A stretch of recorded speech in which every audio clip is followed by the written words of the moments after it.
आइए फ्रेंड्स, मैं दीपक नागर स्वागत करता हूं आप सबका अपने YouTube चैनल पर। आइए इस क्वेश्चन को स्टार्ट करते हैं।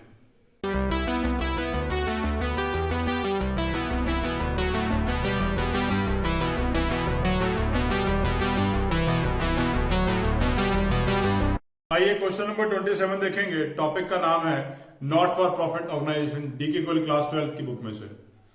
क्वेश्चन में हमें रिसिप्ट एंड पेमेंट दे रखा है, कुछ एडजस्टमेंट दे रखी है और नीचे हमसे बोला गया कि इनकम एंड एक्सपेंडिचर और क्लोजिंग बैलेंस शीट को प्रिपेयर करना है।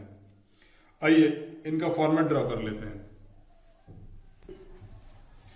सबसे पहले एडजस्टमेंट देखेंगे। एडजस्टमेंट में लिखा है एसेट ऑन 1/4/2014, मतलब ओपनिंग वैल्यू दे रखी है हमें ये। अब ओपनिंग वैल्यू को एडजस्ट कर लेते हैं ओपनिंग बैलेंस शीट में। चलिए सबसे पहले लैंड एंड बिल्डिंग की वैल्यू दे रखी है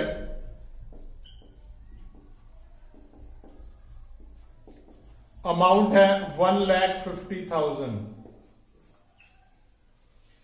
इसके बाद स्टॉक ऑफ फूड स्टफ्स है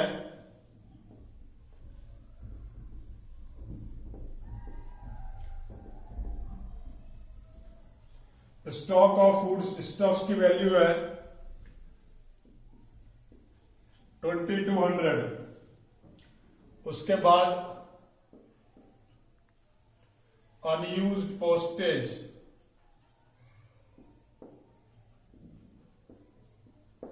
स्टैम्प्स 800 रुपए। इस तरीके से ओपनिंग का जितना भी अमाउंट दे रखा है वो हमने लगभग लिख लिया है। इसके बाद लिखा है सब्सक्रिप्शन ड्यू, मतलब आउटस्टैंडिंग सब्सक्रिप्शन, तो यहां डाल दिया आउटस्टैंडिंग सब्सक्रिप्शन वैल्यू है 2,400 और नीचे वाली वैल्यू दे रखी है।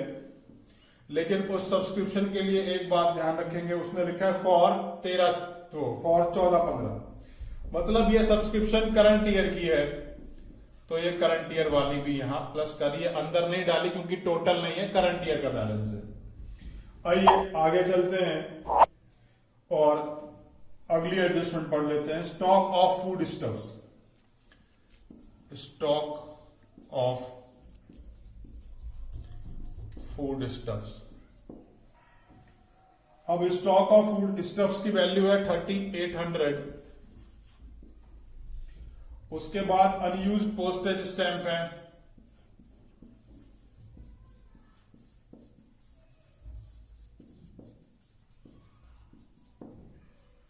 अमाउंट है 600।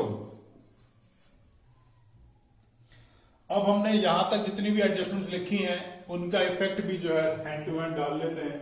आइए इनकम एंड एक्सपेंडिचर अकाउंट के अंदर सबसे पहले स्टॉक ऑफ फूड स्टफ्स लिखा है, तो स्टॉक को जो हमने परचेज किया है, जो पेमेंट करी है, उसको देखेंगे कहां लिखा है परचेज ऑफ फूड स्टफ्स। ये पेमेंट साइड में लिखा है 6,000 रुपीज। इसके अंदर मैं ओपनिंग प्लस कर दूंगा opening stock of food stuffs. Opening stock मैंने अभी एडजस्टमेंट में देखा था 2,200 लिखा है, और भाई क्लोजिंग वाला लेस हो जाता है क्योंकि ये एसेट है, तो ओपनिंग प्लस है और क्लोजिंग लेस है। अगर ये लायबिलिटी होता, कहीं आउटस्टैंडिंग होता, तो रिवर्स हो जाता।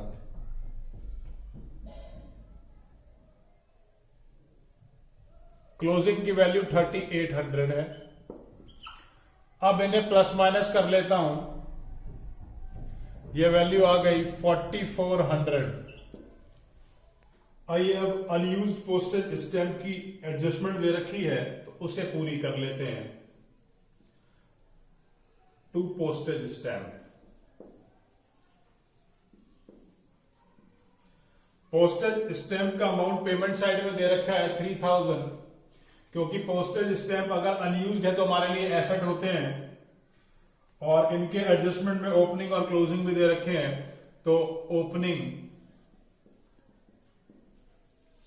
प्लस कर दूंगा और क्लोजिंग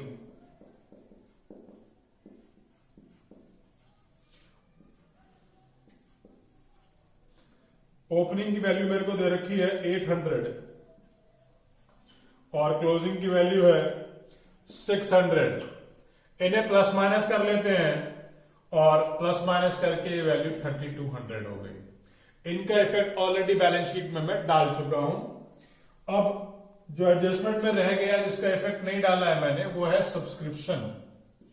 तो सब्सक्रिप्शन को भी जो है डाल देता हूं। सब्सक्रिप्शन की वैल्यू दे रखी है 1,20,000, 1,20,000।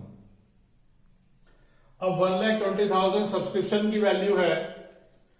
अब इसमें देखें, सबसे पहले नीचे क्या लिखा है, इंक्लूडिंग 2,000 फॉर 2013-14। 2013-14 के 2,000 रुपए आए हुए हैं, मतलब outstanding subscription in the beginning 2,000 है। एक बार जरा नीचे एडजस्टमेंट में देखेंगे, बिगिनिंग में आउटस्टैंडिंग कितनी दे रखी है? हां जी, 2,400 रुपए। अब 2,400 रुपए बिगिनिंग में आउटस्टैंडिंग है, आया कितना था? 2,000 रुपए। तो बाकी कितने रह गए? 4,000, वो सॉरी 400, वो 400 मैंने यहां लिख दिए ताकि टोटल आउटस्टैंडिंग कैलकुलेट किया जा सके 3,900। चले आगे। अब जो एंड में आउटस्टैंडिंग है 3,500, outstanding subscription at the end, this is 3,500। ये वाली फिगर लेस हुई है, ये वाली प्लस हुई है। अब इस 3,500 को ही क्यों लिया? जो आउटर कॉलम में मैंने वहां 39 लिखा है बैलेंस शीट में, जरा एक बार देख लें आप लोग। ये जो प्लस करके लिया है, ये नहीं ऐड करना है कभी भी। करंट ईयर की फिगर ऐड होती है। करंट ईयर की फिगर कितनी है? हां जी, 3,500। तो ये वैल्यू हो गई 1,21,500। आइए आगे चलते हैं। अब हम रिसिप्ट एंड पेमेंट साइड में जो है पहुंच जाते हैं। रिसिप्ट साइड में सबसे पहले बैलेंस ब्रॉट डाउन लिखा हुआ है, बैलेंस को लिख लेते हैं कैश और बैंक के बैलेंस के नाम पे। अमाउंट है 6,800। इसके बाद सब्सक्रिप्शन डाल ही लिया है। उसके बाद सेल ऑफ फूड स्टफ, हमारी रेगुलर इनकम है। कोई छोटी मोटी कैंटीन टाइप में कुछ रन कर रहा है एनजीओ, वहां आपने फूड स्टफ्स की सेल करी है, sale of food stuffs. Amount है 8,500।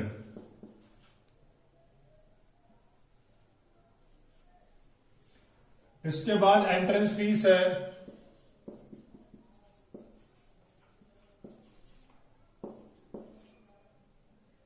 एंट्रेंस फीस की वैल्यू है 15,000।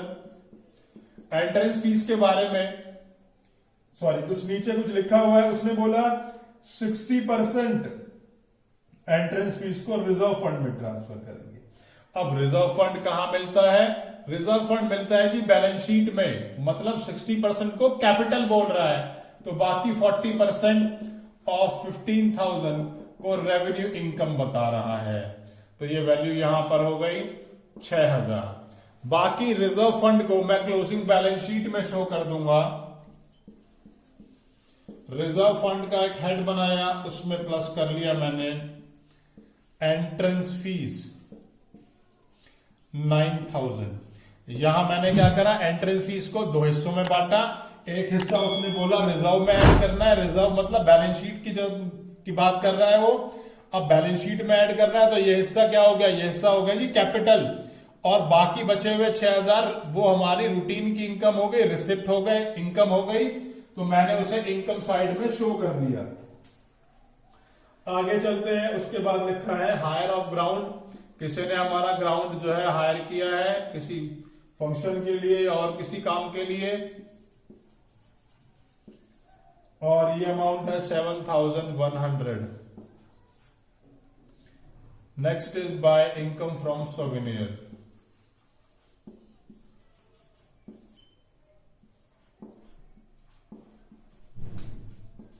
ये भी हमें रेगुलर सोर्स ऑफ इनकम है।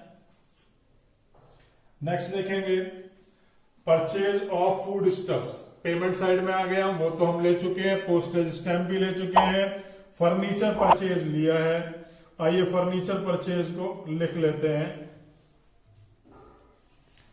फर्नीचर परचेज क्योंकि इस साल परचेज है तो क्लोजिंग बैलेंस शीट में आएगा।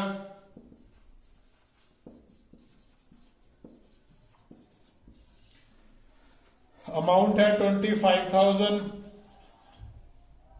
इसके बाद लिखा है सैलरी, और सैलरी के बाद लिखा है बुक्स। बुक्स भी हमारी क्लोजिंग बैलेंस शीट में आती हैं, तो उनको डाल करके फिर इनकम एंड एक्सपेंडिचर की तरफ चलता हूं। आइए अब इनकम एंड एक्सपेंडिचर की तरफ सैलरीज को लिख लेते हैं। 2 सैलरीज। सैलरी की वैल्यू मुझे दे रखी है 32,000। इसके बाद बुक्स थी, वो तो मैंने लिखी दी थी। उसके बाद न्यूज़पेपर है, और न्यूज़पेपर की वैल्यू जो हमने खर्च करी है वो 800 रुपए। फिर 2 rent, rates and insurance. Rent, rate and insurance है 24,200।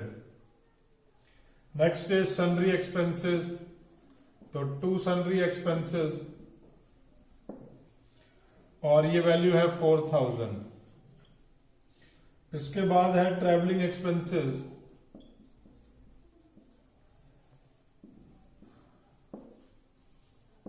अब ट्रैवलिंग एक्सपेंस भी रूटीन वाला खर्चा है 18,500। फिर आपने प्रिंटिंग के ऊपर कुछ खर्चा करा है,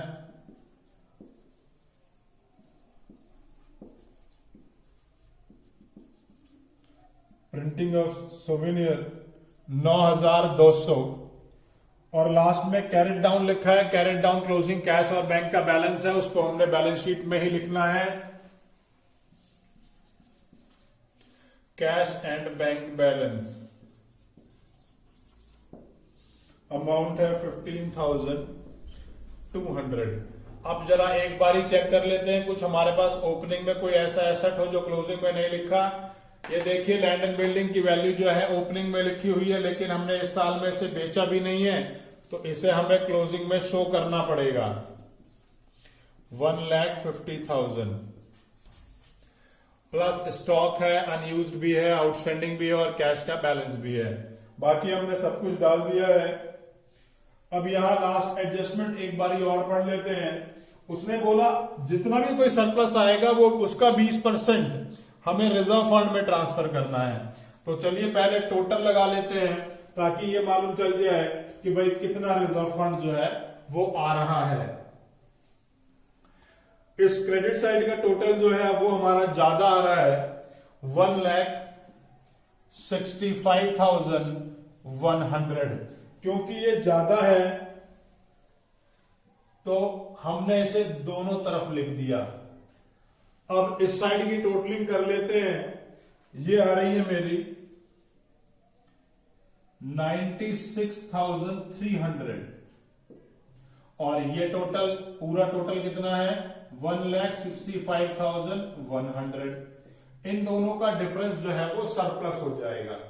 ठीक है जी। अब उस सरप्लस का 20% निकाल लेते हैं। सबसे पहले तो इन दोनों का डिफरेंस निकाल लेता हूं मैं, और वो आपको एक बारी दिखा देता हूं।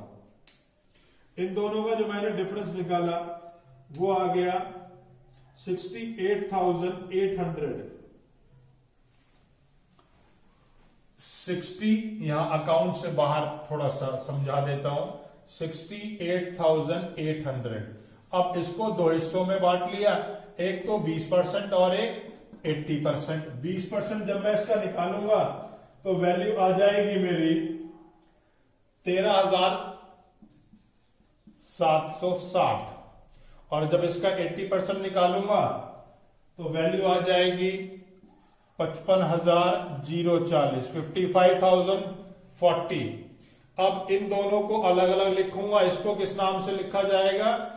इसको सरप्लस के नाम से लिखा जाएगा। और इसको कहां ट्रांसफर करना है भैया? रिजर्व फंड में, तो रिजर्व फंड के नाम से आएगा। आइए इन दोनों को अलग अलग करके यहां लिख देता हूं।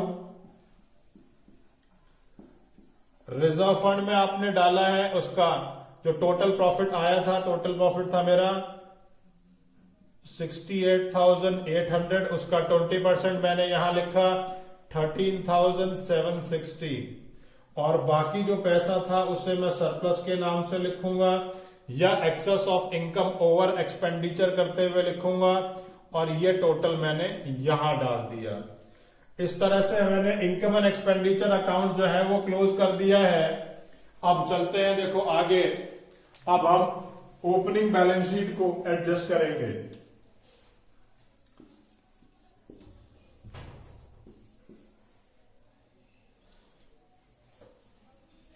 इस साइड का टोटल आ गया है 1,62,200, क्योंकि इस तरफ तो कोई आइटम है नहीं, तो दोनों अकाउंट्स को बैलेंस कर लेता हूं पहले, और यहां बैलेंसिंग फिगर लिख देता हूं कैपिटल फंड के नाम से 1,62,200। जितना कैपिटल फंड ऊपर है उसे नीचे ले आता हूं, और यहां जो मैंने एडजस्टमेंट अभी करी थी इसे मिटा दूंगा।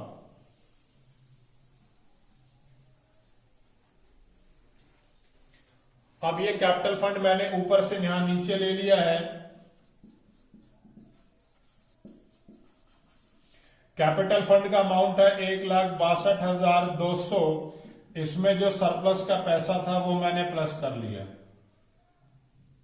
55,040, और जो बचा हुआ आपने रिजर्व फंड में ट्रांसफर किया था उसको मैं यहां प्लस कर दूंगा सरप्लस के नाम से ही, क्योंकि सरप्लस का 20% यहां ट्रांसफर करना था। This is 13,760। अब इन दोनों को मैंने प्लस कर लिया, ये वैल्यू हो गई 22,760, और ये वाली वैल्यू है 2,17,240। अब और तो कोई आइटम है नहीं, तो मैंने इन दोनों को प्लस कर लेता हूं, और प्लस करके जो है ये वैल्यू आ गई 2,40,000। अब हम एसेट साइड भी प्लस कर लेते हैं, और उसके बाद अकाउंट जो है वो क्लोज कर देंगे। ये टोटल भी 2,40,000 आ रहा है। तो फाइनली हम सबने जो है वो क्वेश्चन इसी तरीके से करके दिखाना है कि भाई क्वेश्चन की प्रेजेंटेशन यही रहेगी, अकाउंट्स को एक साथ ही मेंटेन किया जाएगा। अगर हम में से कोई अकाउंट्स को एक साथ मेंटेन नहीं करता तो क्वेश्चन तो हो जाएगा, लेकिन भाई वो वहां टाइमली खत्म नहीं होगा। सो आप सबसे रिक्वेस्ट है कि क्वेश्चन को इसी पैटर्न में करें, सबसे पहले एडजस्टमेंट करें, उसके बाद रिसिप्ट साइड फिर पेमेंट साइड करते हुए क्वेश्चन को खत्म करें। अगर क्वेश्चन में कोई भी डाउट है तो नीचे कमेंट बॉक्स में कमेंट कर सकते हैं, और अगर वीडियो लाइक जो है आपको अच्छी लगे तो लाइक जरूर कीजिएगा। अगर इस टॉपिक में कोई भी आपको प्रॉब्लम आ रही है तो डिस्क्रिप्शन बॉक्स में मैंने अपने सारे लेक्चर्स के लिंक दिए हैं, वहां जाके आप जरूर चेक करें। कोई भी प्रॉब्लम है फौरन सॉल्व हो जाएगी।